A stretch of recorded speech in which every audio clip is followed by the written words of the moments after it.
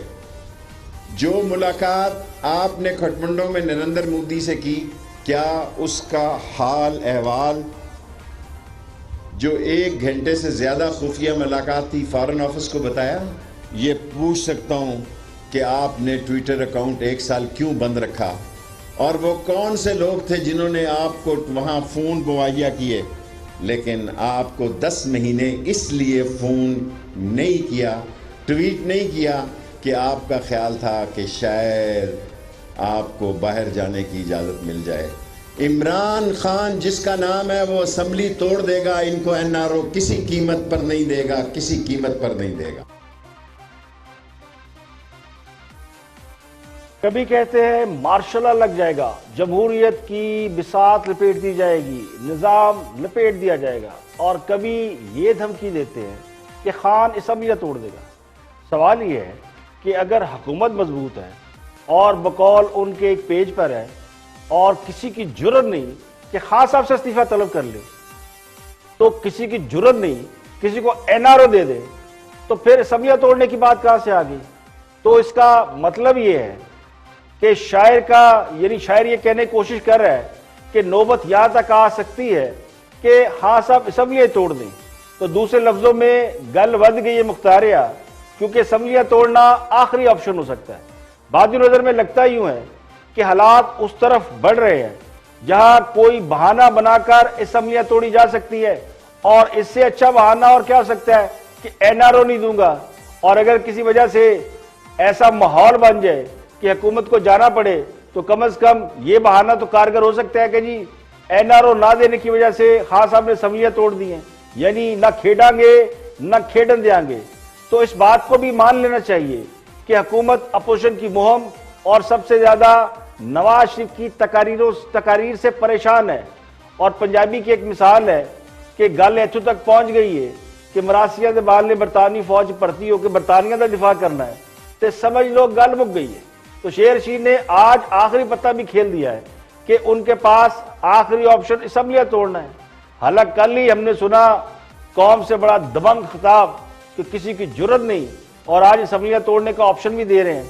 تو لگتا یوں ہے کہ نواز شریف پر الزامات کا سہارا لے کر اپنا خوف چھپانے کی کوشش کی جا رہی ہے، اور وہ کوشش بھی کامیاب ہوتی دکھائی نہیں دے رہی۔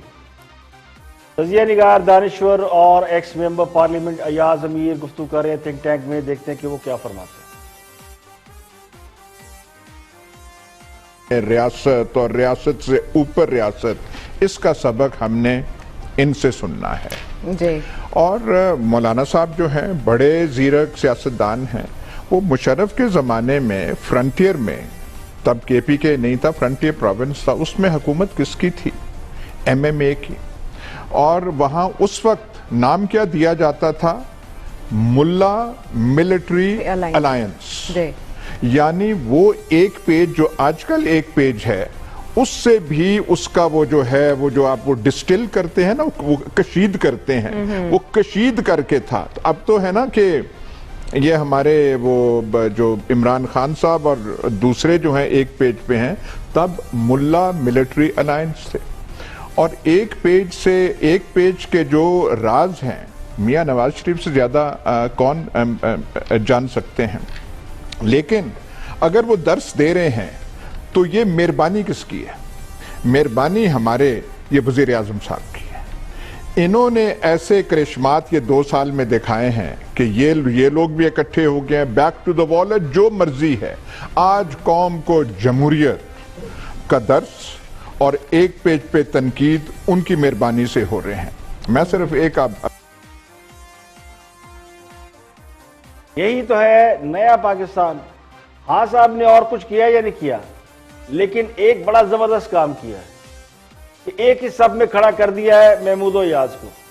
نہ کوئی بندہ رہا نہ بندہ نواز, نہ سیاستدان, اور سیاستدان تو سیاستدان پوری قوم کو نانی یاد کرا دیے. تو نہ انہوں نے چور ڈاکو اور ایماندار میں کوئی فرق رہنے دیا ہے, نہ غدار اور محب وطن کے درمیان کوئی تفریق رہنے دی ہے. جن پر آمریت کے پروردہ ہونے کا شبہ تھا, جن سے ہمیں یہ شکوہ تھا کہ وہ فلاں کی نرسری میں پل کے پیدا ہوئے ہیں, وہ جمہوریت کے لمبردار اور انقلاب کے دائی بن کر ابھر رہے ہیں. اور جن پر ایمانداری اور صادق و امین کے ٹھپے لگائے گئے, وہ قوم کو اربوں روپے کا چونا لگا کر بڑے آرام سے اطمینان سے چلتے بنے ہیں. جو رہ گئے ہیں وہ دوسروں کو چور چور کہہ رہے ہیں. اب ہاں صاحب نہ آتے تو بہت سے لوگوں کو بہت سی غلط فہمیاں رہتی, اور سب سے بڑی غلط فہمی یہ رہتی کہ واقعی اس ملک کو دونوں ہاتھوں سے لوٹا جا رہا ہے, اور اگر 1 سال تک یہ لوٹ مار بند کر دی جائے تو ہم تو امریکہ سے بھی آگے نکل جائیں گے. یعنی کہا ہی جاتا تھا کہ روزانہ اربوں روپے لوٹ کر باہر بھیجے جاتے ہیں, منی لانڈرنگ کی جاتی ہے. تو خان صاحب کے دور میں تو 1 روپے بھی باہر نہیں گیا, 1 روپے کی منی لانڈرنگ نہیں ہوئی, ہمیں پورا یقین ہے. لیکن پھر بھی خزانے کا منہ خالی ہے. تو کیوں؟ تو خان صاحب نہ آتے تو شاید بہت سے لوگ یہ بھی سمجھ رہے ہوتے کہ بیرون ملک پڑی دولت پاکستان واپس آ جاتی, اور باہر اتنی دولت پڑی ہے ہماری کہ شاید ہم دنیا کے سب سے امیر لوگ ہیں. اتنی دولت تو دنیا میں کسی ملک کے پاس, نہ بل گیٹ کے پاس ہے نہ کسی اور کے پاس ہے. پاکستانیوں کے پاس بڑی دولت ہے, اور ساری دولت لوٹ کے ہم نے باہر رکھی ہوئی ہے. تو خان صاحب اگر آتے تو دولت واپس آ جاتی, لوٹی ہوئی دولت کو لے آتے. لیکن اللہ کا شکر ہے یہ غلط فہمی بھی لوگوں کی دور ہو گئی ہوگی. ویسے تو ایک طویل فہرست ہے جو میں گنوا سکتا ہوں ان غلط فہمیوں کی جو خان صاحب کے آنے سے دور ہو گئی.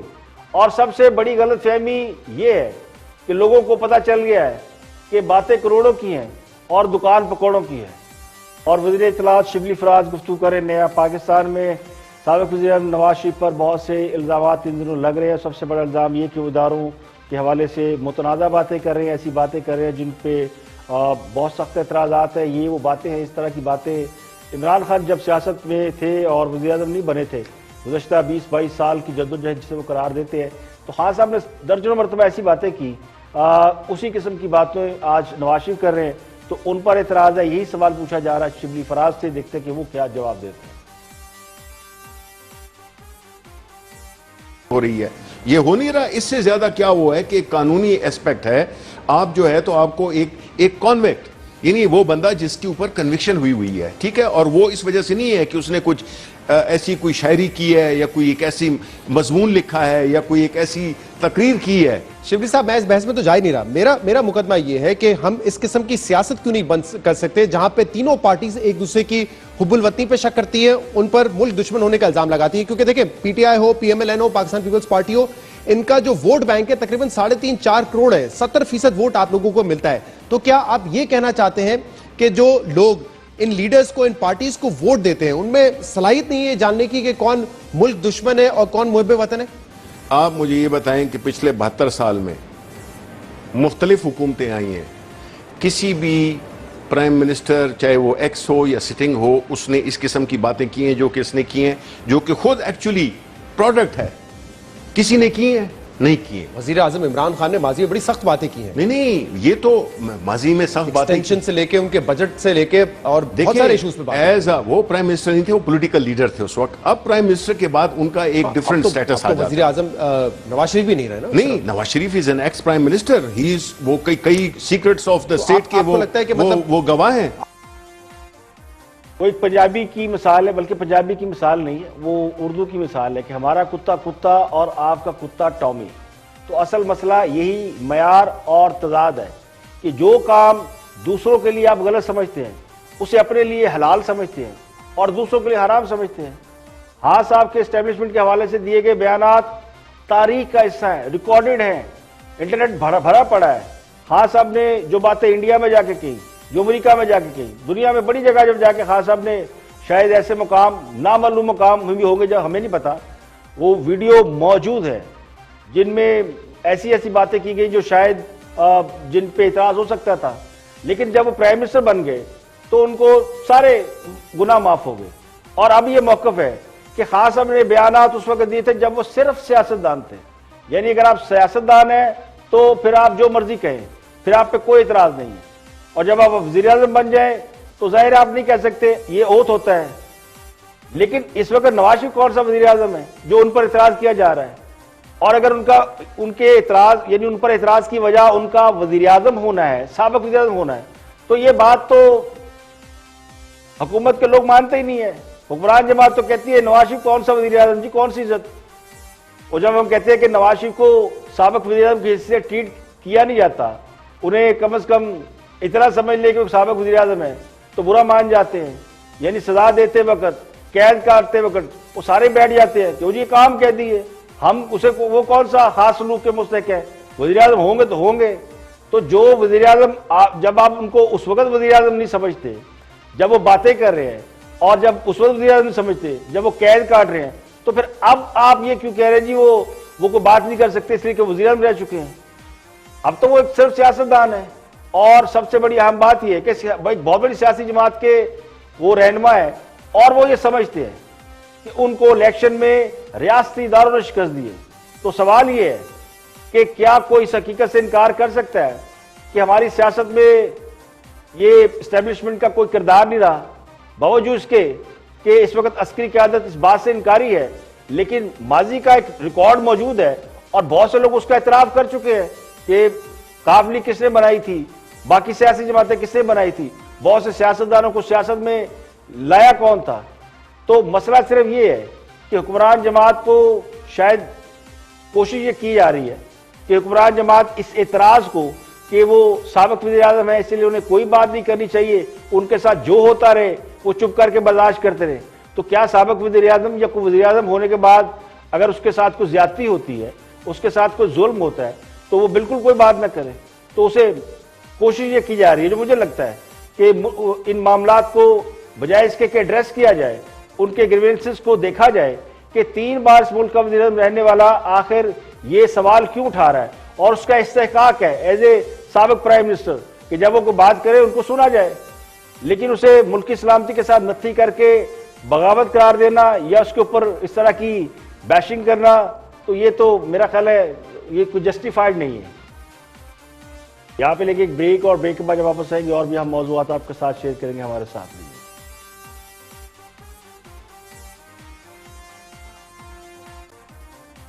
Welcome back. آپ دیکھ رہے ہیں پروگرام اختلاف رائے اور میں افتخار کاظمی. بریک کے بعد حاضر خدمت ہے. دیکھتے ہیں اسد عمر کیا بات کر رہے ہیں. اسد عمر وفاقی وزیر ہے اور مسئلہ نواز شریف کا ہی ہے. کہا ہی جاتا ہے کہ اس وقت پوری حکومت نواز شریف کے حوالے سے گفتگو کر رہی ہے. تو اسد عمر سے سوال پوچھا گیا کہ کیا کابینہ میں بھی یہ معاملہ ڈسکس ہوتا ہے؟ تو دیکھتے ہیں کہ وہ کیا جواب دیتے ہیں. اسد عمر: اداروں کے اوپر اتنا بڑا حملہ شروع کر دیں جو بالکل بیانیہ ان کے بیانیے میں، اور ہندوستان کے جو سب سے زیادہ بھارت کے پاکستان کے خلاف زہر اگلنے والے جو اینکر ہیں ان میں کوئی فرق ہی نہ پتہ چلے، تو بالکل یہ بات تو ظاہر ہے ڈسکس ہوتی ہے. لیکن کابینہ کی میٹنگ کے اندر جو ہے وہ اتنی اہمیت نہیں ہے ان کے بیان کی کہ کابینہ کی میٹنگ کا وقت ضائع کیا جا سکے اس پر. اچھا، ان کو ملک واپس لانے کے اوپر جو آپشنز ہیں وہ بھی کابینہ میں ڈسکشن نہیں ہوتی، وہ میٹنگز پھر کہاں ہوتی ہیں؟ جو بابر اعوان صاحب اور جو باقی وزراء کہتے ہیں ہم قانونی طریقے اپنائیں گے، شہزاد اکبر صاحب کی پریس کانفرنس تھی، تو وہ ڈسکشنز پھر کدھر ہوتی ہیں؟ یہ دیکھیں، جس کے پاس جو بھی ذمہ داری ہے اس ذمہ داری کے لحاظ سے جو میٹنگز ہیں وہ بالکل اس وقت جو ہیں شہزاد اکبر صاحب جو ہیں ان کے پاس یہ ذمہ داری ہے اور شہزاد اکبر صاحب ضرور اس کے اوپر میٹنگز بھی کر رہے ہوں گے اور تمام جو آپشنز ہیں ان کے بارے میں دیکھ بھی رہے ہوں گے. کبھی کبھی ایسا بھی ہوتا ہے کہ سینئر لیڈرشپ ساتھ بیٹھ جاتی ہے اور ان کو بتایا جاتا ہے کہ جی کیا آپشنز ہیں, اور ظاہر ہے بڑا فیصلہ کرنے سے پہلے سیاسی جو اس کی مضمرات ہوں تو ڈسکشن بھی ہو جائے گی. لیکن میں پھر وہی کہوں گا کابینہ کی میٹنگ کے اندر پہلے ہفتے سے لے کے آخر ہفتے تک صرف یہی ہوتا ہے, اور یہ بھی میں کہتا چلوں کہ پاکستان کی تاریخ میں ایسی کابینہ نہیں گزری جو ہر ہفتے ملے, ہر گھنٹوں میٹنگ چلیں, بڑی بڑی سمریز ڈسکس کی جائیں اور تمام اہم فیصلے وہاں پہ کیے جائیں. وہ کابینہ کے جو مرکز ہوتا ہے وہ صرف اور صرف پاکستان کے عوام اور ان کی بہتری ہوتا ہے. سیاسی معاملات جو ہیں کابینہ میں نہیں. لیکن جو ابھی آپ کے پریسرز ہو رہے ہیں, کہنے والے تو کہتے ہیں کہ جب سے اپوزیشن نے تحریک چلانے کا اعلان کیا ہے, اپوزیشن نے ایک الائنس بنایا ہے اور اس کے بعد نواز شریف نے 2-3 تقریریں کر دی ہیں, اس سے پوری حکومت ہل کر رہ گئی ہے. اور میڈیا پر تو بہت چیخو پکار ہے, اس کے علاوہ بھی ہے, کان پڑی آواز سنائی نہیں دے رہی. اور اسد عمر یہ کہہ رہے ہیں کہ کابینہ میں سیاست ڈسکس نہیں ہوتی. تو کیا سیاست بنی گالا میں ڈسکس ہوتی ہے؟ یعنی اس سے بڑا جھوٹ اور کیا ہو سکتا ہے؟ یعنی جو حکومت صبح و شام نواز شریف کر رہی ہو اور وہ یہ کہے کہ جی کابینہ کے اجلاس میں سیاست پر بات نہیں ہوتی, کوئی وزیر ایسا نہیں, کوئی ترجمان ایسا نہیں, کوئی میڈیا ایسا نہیں جو نواز شریف کو ڈسکس نہ کر رہا ہو, تو کابینہ میں اور تو کوئی کام ہوتا نہیں. اگر کوئی ہو رہا ہوتا تو پھر ہمیں ملک آگے بڑھتا ہوا نظر آتا. یعنی وہ جو کہتے ہیں نا کہ کھایا پیا کچھ نہیں, گلاس توڑا 12 نے, تو کابینہ میں اور کیا دہی بھلے ڈسکس ہوتے ہیں. تو اسد عمر کبھی کبھی ایسی بات کر جاتے ہیں جس سے ان کے پڑھے لکھے ہونے کا جو بھرم جو ہے نا وہ بھی ڈگمگانے لگتا ہے. اور اب بات کرتے ہیں وزیر اعظم کے ترجمان شہباز گل نے دعویٰ کیا تھا 2-3 روز پہلے کہ مسلم لیگ نون کی رہنما مریم نواز سے کچھ بھارتی شخصیات نے ملاقات کی ہے پاکستان میں. انہوں نے کسی کھوکھر پیلس کا نام لیا اور یہ کہا جی کہ مریم نواز جواب دے کہ کھوکھر پیلس میں وہ کن سے ملاقات کرتے ہیں. کل اس پر جواب آیا تو انہوں نے آئے بادشاہی کر دی اور کہا جی کہ کھوکھر پیلس وہی نہیں جو سیف کھوکھر کا ہے. سیف کھوکھر جو کہ ممبر رکن اسمبلی ہیں, انہوں نے ممبر اسمبلی ہیں, تو انہوں نے بھی اعتراض کیا. انہوں نے کہا جی کہ شہباز گل ثابت کریں کہ کون سے کھوکھر پیلس میں جو ملاقات کی ہے مریم نواز نے بھارتی ایجنٹوں سے یا بھارتی لوگوں سے, اور اگر یہ ملاقات ثابت ہوتی تو وہ اور ان کے افضل کھوکھر جو ہے یہ 2 ممبر پارلیمنٹ ہیں یہ دونوں ریزائن کر جائیں گے. اس پر پھر شہباز گل کی طرف سے ریئیکشن آیا اور انہوں نے کہا کہ صرف کھوکھر پیلس آپ کا نہیں, اور بھی بڑے کھوکھر پیلس ہیں. تو یہ ہنسی والی بات نہیں ہے, سیریس بات ہے. اس پر آج مسلم لیگ نون نے ریئیکشن دیا اور زبیر عمر انہیں چونکہ آج آفیشیل طور پر مسلم لیگ نون نے مسلم لیگ نون کی طرف سے نواز شریف اور مریم نواز کا اسپوکس پرسن جو ہے وہ اپوائنٹ کیا گیا ہے. تو انہوں نے اس پہ آج پریس کانفرنس کی کراچی میں بیٹھ کے اور کہا کہ حکومت یہ بتائے, ثابت کرے کہ کہاں پہ ملاقات ہوئی اور ملاقات کرنے والے کون تھے, اور جو لوگ ملاقات کرنے آئے تھے وہ کیا ویزے کے بغیر آئے تھے, کیا حکومت پاکستان نے ان کو جو آنے کی اجازت دی وہ کون لوگ تھے. ایک تو ان کا پتہ بتایا جائے اور ریکارڈ ہوگا, ویزا ہوگا, کون لوگ تھے, کب آئے, کہاں ٹھہرے, کہاں گئے. ایک تو یہ ریکارڈ فراہم کرے, اور اگر یہ ریکارڈ فراہم نہ کیا گیا, ملاقات کا ثبوت نہ دیا گیا, تو پھر مسلم لیگ نون جو ہے وہ قانونی چارہ جوئی کرے گی. تو زبیر عمر نے کیا کہا وہ بھی دیکھتے ہیں. جو قائد اعظم کی بہن تھی ان کو بھی غدار کہا تھا, تو جب فاطمہ جناح کو نہیں بخشا تھا تو ظاہر ہے ہمیں تو نہیں بخشیں گے. لیکن یہ سیاست کا طریقہ نہیں ہے. ہمیں الیکشن 2018 پر بھی اختلاف ہے, ہمیں دھرنا 2014 پر بھی اختلاف ہے, ہمیں کانسپریسیز پر بھی اعتراض ہے جو کی گئی تھی پی ایم ایل این کی لیجیٹیمیٹ حکومت کو گرانے کے لیے. لیکن ہم نے کبھی سرٹیفکیٹ آف پیٹریٹزم نہیں بانٹے. ہم نے کبھی یہ نہیں کہا کہ فلانا غدار ہے, فلانا پیٹریٹک ہے. میاں نواز شریف نے پاکستان کے لیے وہ سب کیا ہے کہ ان کو کوئی سرٹیفکیٹ نہیں چاہیے. ہمارے بھی دل پاکستان کے لیے دھڑکتے ہیں. سو ہمیں نہ بتایا جائے کہ میاں نواز شریف کس سے ملے تھے, یہ بالکل جھوٹ ہے اور اس قسم کی سیاست کو ہم کنڈیم کرتے ہیں. جب آپ کے پاس کچھ اور نہیں رہتا سیاسی میدان میں لڑنے کے لیے تو آپ اتنی اس قسم کی گری ہوئی باتیں کرتے ہیں. سیاست کریں, آئیں مقابلہ کریں. انڈین دندناتے پھر رہے ہیں یہاں, اور وہ بھی انڈر کور ایجنٹس, بزنس مین نہیں. اگر یہ ریٹریکٹ نہیں کیا انہوں نے تو ہمارا رائٹ بنتا ہے.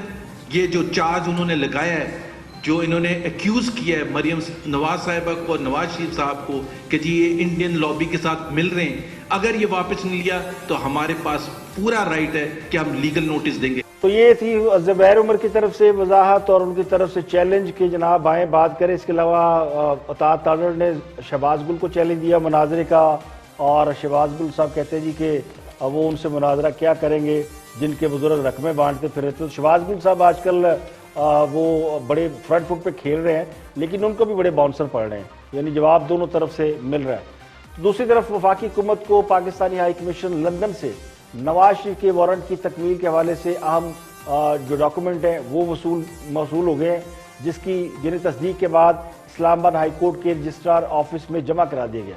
ان دستاویزات میں رائل میل کے ذریعے وارنٹ کی تکمیل کی آن لائن رسیدیں شامل ہیں. اسلام آباد ہائی کورٹ نے العزیزیہ اور ایون ریفرنس میں نواز شریف کو اشتہاری قرار دینے کی کارروائی کا آغاز کرتے ہوئے ایڈیشنل اٹارنی جنرل کو یہ آرڈر کیا تھا کہ نواز شریف کو رائل میل کے ذریعے جو وارنٹ بھیجے گئے ہیں ان کی تصدیق کے لیے رائل میل کی مصدقہ آن لائن رسیدیں آئندہ سماعت پر جمع کرائی جائے. یعنی کورٹ یہ ایشور کرنا چاہتی تھی کہ نواز شریف کو جو ہے وہ سمن یا وارنٹس جو ہیں وہ بھیجے گئے ہیں نہیں. 7 اکتوبر کو اس کیس کی دوبارہ سماعت ہوگی تو اس بات کا فیصلہ ہوگا کہ یعنی جو نواز شریف نے اپنی سزا کو ختم کرنے کے حوالے سے اپیل کر رکھی ہے. اس کے علاوہ آصف علی زرداری پر پاک لین ضمنی اور ٹھٹھا واٹر سپلائی ریفرنس میں فرد جرم عائد کی گئی. سابق صدر پر اسلام آباد کی احتساب عدالت میں جعلی اکاؤنٹ کیس کی سماعت ہوئی اور ان سماعت کے دوران 15 ملزمان پر فرد جرم عائد کی گئی.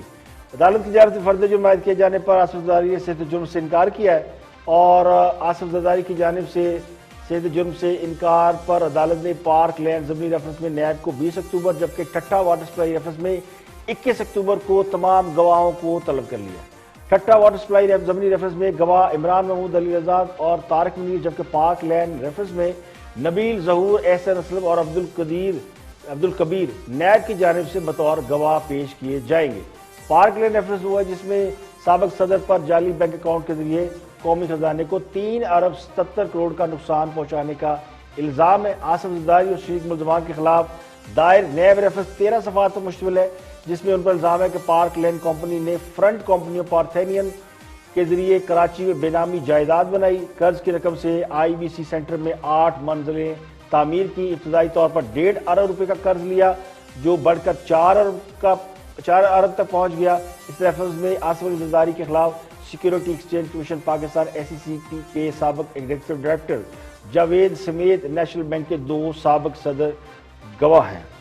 بات یہ ختم نہیں ہوئی. آج چیف جسٹس آف پاکستان نے بلین ٹری سونامی کے حوالے سے بھی سوال اٹھا دیا، اور چیف جسٹس پاکستان نے کہا ہے کہ کہاں ہے بلین ٹری سونامی کے درخت؟ ہمیں تو ایک بھی درخت نظر نہیں آتا.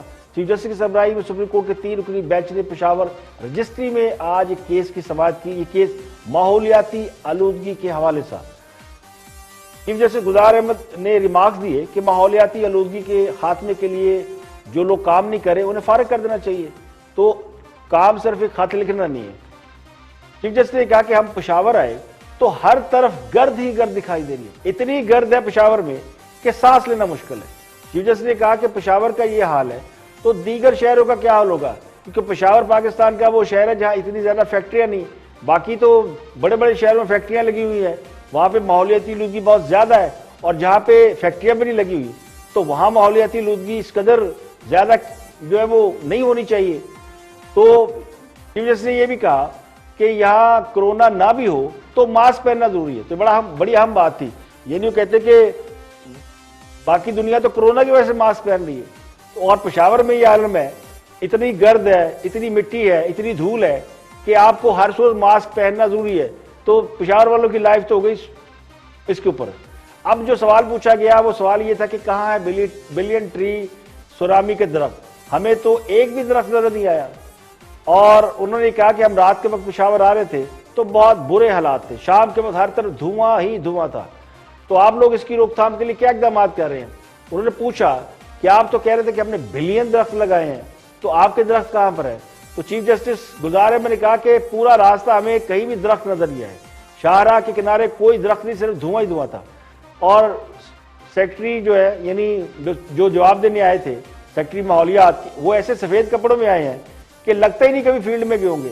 تو یہ کام کے بندے ہوتے تو ان کے کپڑے اتنے صاف نہ ہوتے. یہ صرف خط لکھتے ہیں اور دفتروں میں بیٹھ کے افسری کرتے رہتے ہیں, اور تمام افسروں کو, یعنی ایسے افسروں کو جو دفتروں میں بیٹھے رہتے ہیں, ان سب کو فارغ کر کے ایسے بندے لائے جائیں جو کام کر سکتے ہو.